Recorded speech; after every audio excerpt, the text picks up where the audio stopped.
Welcome আমাদের ভিডিওতে তোমাদের স্বাগত। আজকে আমরা আলোচনা করব ভারতীয় স্বাধীনতা আইন নিয়ে। প্রতিবারের মতো ভিডিও শুরুর আগে তোমাদের বলি, যদি আমাদের ভিডিও তোমাদের ভালো লাগে কিংবা আমাদের ভিডিও থেকে তোমরা সামান্যতম উপকৃত হও, তাহলে লাইক এবং শেয়ার করো। চ্যানেল সাবস্ক্রাইব করে বেল বাটন প্রেস করে অল করে দিও আমাদের সমস্ত ভিডিওর নোটিফিকেশন সবার আগে পাওয়ার জন্য। বন্ধুরা, আমরা দেখতে পাচ্ছি প্রতি 100 জন দর্শকের মধ্যে কিংবা শ্রোতার মধ্যে বলা যায়, আমাদের ভিডিও যারা দেখছো তাদের মধ্যে মাত্র 3 জন আমাদের চ্যানেল সাবস্ক্রাইব করে রেখেছো। তোমাদের কাছে অনুরোধ, তোমরা চ্যানেল সাবস্ক্রাইব করো, কারণ তোমাদের একটা সাবস্ক্রাইব আমাকে আরো অনুপ্রেরণা যোগায় ভিডিও আরো নতুনভাবে ভালোভাবে তৈরি করার জন্য। Please subscribe the channel. তো শুরু করছি আজকের ভিডিও। ভারতীয় স্বাধীনতা আইন অনুসারে ভারত পাকিস্তান দুই আলাদা রাষ্ট্র হিসেবে আত্মপ্রকাশ করে। বহু রক্তক্ষয়ী সংগ্রামের পথ অতিক্রম করে ভারতবাসী স্বাধীনতার আস্বাদ পায়। ব্রিটিশ পার্লামেন্টে 1947 খ্রিস্টাব্দের 4 জুলাই ভারতীয় স্বাধীনতা আইন বিনা বাধায় পাশ হয়ে যায়। 18 জুলাই এই আইনটি রাজকীয় সম্মতি পায়।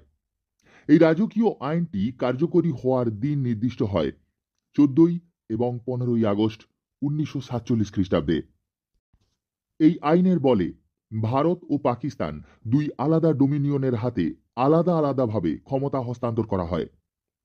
পাকিস্তান রাষ্ট্রের অন্তর্ভুক্ত হয় মাউন্ট ব্যাটেনের প্রস্তাবের অন্তর্ভুক্ত প্রদেশগুলি, আর অবশিষ্ট অংশ নিয়ে গঠিত হয় ভারতবর্ষ।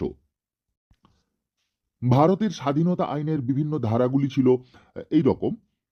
প্রথমত, ভারতবর্ষকে বিভক্ত করা হবে এবং 1947 খ্রিস্টাব্দের 15 আগস্ট ভারত ও পাকিস্তান নামে দুটি স্বাধীন রাষ্ট্র আত্মপ্রকাশ করবে।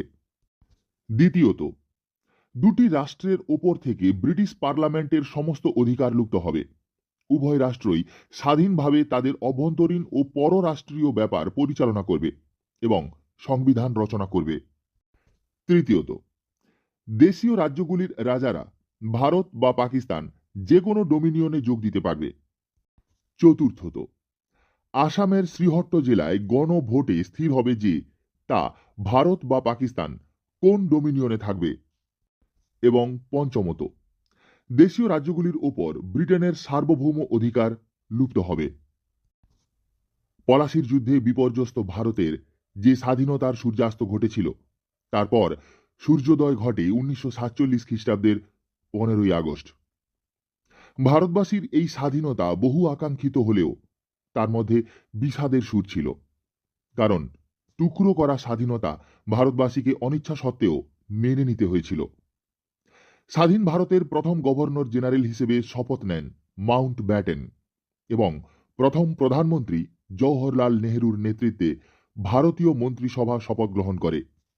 এর আগে 14 আগস্ট ডোমিনিয়ন পাকিস্তানের প্রথম গভর্নর জেনারেল হিসেবে শপথ নেন মোহাম্মদ আলী জিন্নাহ। ভারতীয় স্বাধীনতা আইন মুসলিমদের আকাঙ্ক্ষা পূরণ করেছিল। তারা আলাদা রাষ্ট্র পেয়েছিল। ঐক্যবদ্ধ ও অখণ্ড ভারত দ্বিবিভক্ত হয়ে দুটি আলাদা রাষ্ট্র হিসেবে আত্মপ্রকাশ করে, যা ভারতবাসীর কাছে আকাঙ্ক্ষিত ছিল না।